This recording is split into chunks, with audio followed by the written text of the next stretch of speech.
My name is Lowhanging and I'm an economist, student and entrepreneur. So you've identified a number of areas where South Africa is really falling short in the quality of its education. But Lowhanging, what are the solutions? What do you recommend? In the paper, we explore a number of recommendations, looking at different sides, so from teacher to parent to community and all of that. Let's start with government. Yeah, beginning with government, I think, so for basic education, spending really isn't the problem. It's more so the quality of the spending and the nature of the spending. So what government needs to do really is close some of the infrastructural backlogs that we have, particularly in rural communities, and then really start to investigate whether the allocation between resources and teacher salary is optimal. One of the issues that came up and was hugely contested in debates in South Africa was whether or not we should have free tertiary education. And my argument is that indeed we should have free tertiary education, but I think that the way that it's been implemented now is not sustainable given the fiscal constraints that we have.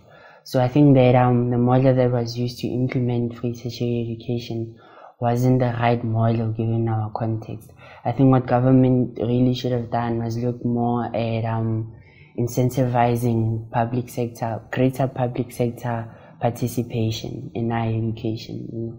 We do have scholarships, grants and all of that from corporate, but most of the times corporate's contribution to tertiary education funding comes from bursaries. But then there's a service obligation contract that comes with that, so that affects how you progress and how you navigate once you've completed your studies, and if not, then you have to pay back huge sums of money. And what studies have demonstrated is that students that don't have the burden of financing their studies tend to do better.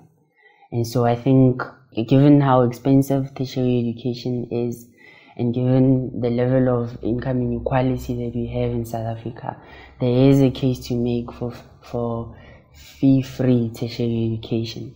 But I think that the way that it's been implemented is not going to be sustainable. And already we're seeing how it's affecting the fiscals and how VAT had to be increased and all of that.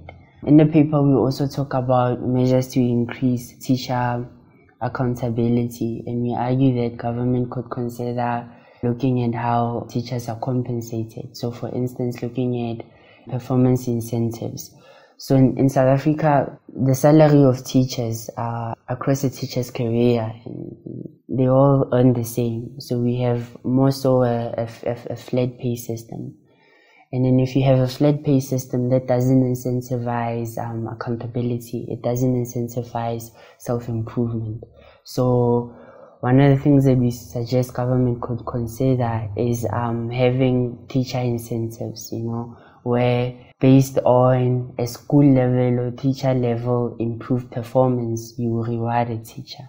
What about at the pedagogical level? What can we do there?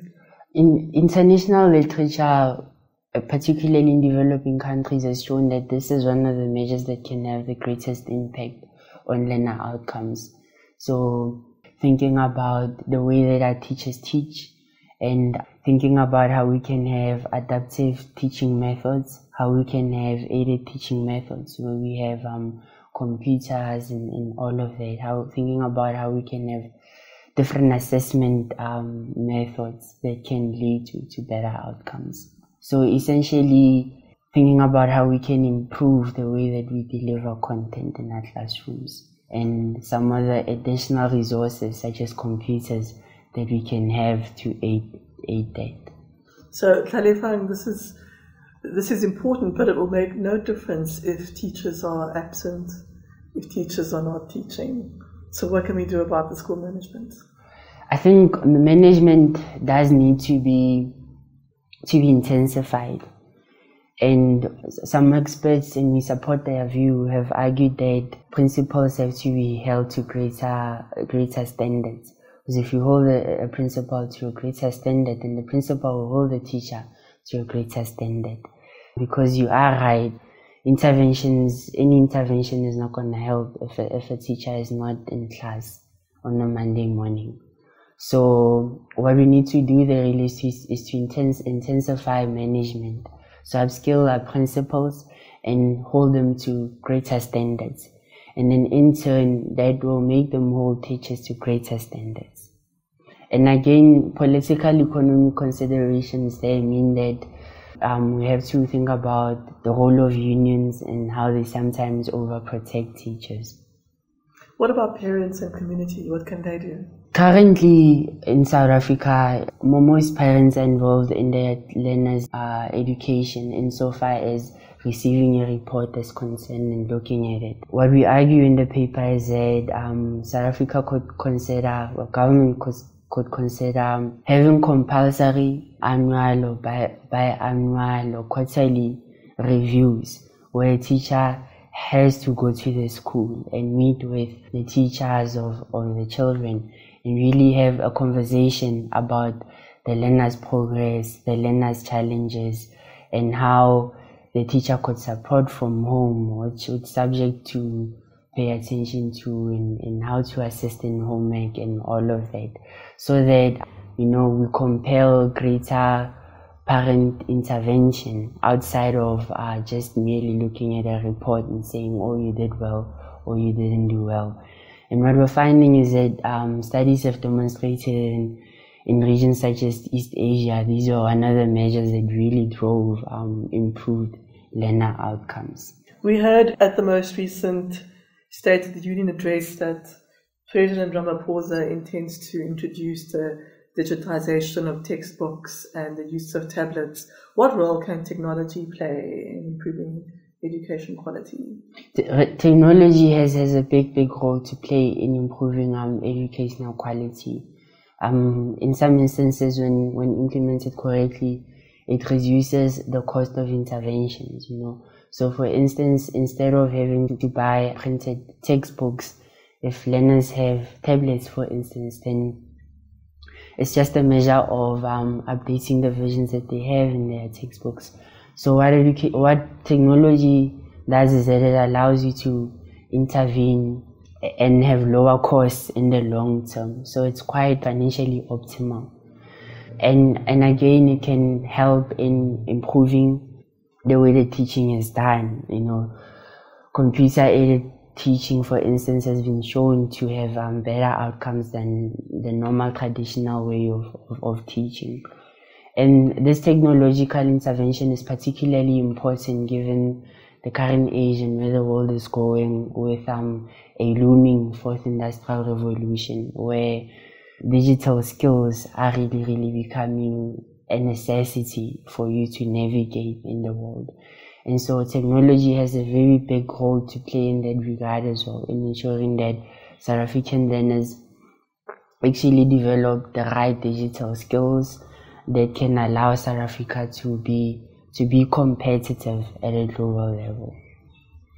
So you also suggest that perhaps another possible intervention that would work is if you introduce another level of external evaluation at the primary school level, maybe grade 6 or 7. So it's almost like doing a matric, two matrics, one in primary school, one in secondary school. Tell us a little bit about that. Government is actually starting to go on board with that. It's called the National Integrated Assessment Framework, where learners, I think currently they would assess learners when they exit grade 3, grade 6 and grade 9. And so what we argue is that instead of having a bunch of them at these different levels, just have one at one grade where you really that you really polish and you get right. So make sure that such an assessment is externally evaluated, so that we can we can measure it properly and get the right robust indicator for it. So make sure that it's externally evaluated, make sure that it's benchmarked against other countries, make sure that parents receive robust and comprehensive feedback about it. So have it at one grade, which grade 6, even grade 7, like you said, as another exiting assessment, and focus all of your resources on it instead of having many different levels. So you recommended quite a lot of huge shifts in the way we do things and some big structural changes. But what are some of the low-hanging fruits, the things that we can do right now that will make a huge difference? Ultimately, education reform is a long-term agenda. It's something that is going to take a while, and that's why you end up with all these big-ticket agenda items. But there are some low-hanging fruits that you can have, and some of them include, like we've discussed, access to quality textbooks. That's a relatively low-hanging fruit, and we have seen improvements in that. Things like frequency of homeworks, just really developing a culture in schools where teachers give learners homeworks with a greater frequency and hold them accountable for the homework, and also hold parents accountable for completed homework. Parent involvement in that regard is another low-hanging fruit, taking part in your child's educational journey through assisting them with homework, checking on their homework, and also through constantly communicating with the school and teachers to have an informed, robustly and completely informed idea of your child's progress. So to sum up, frequency of homework, expanded access of quality textbooks, greater parent involvement rather, and externally moderated assessments.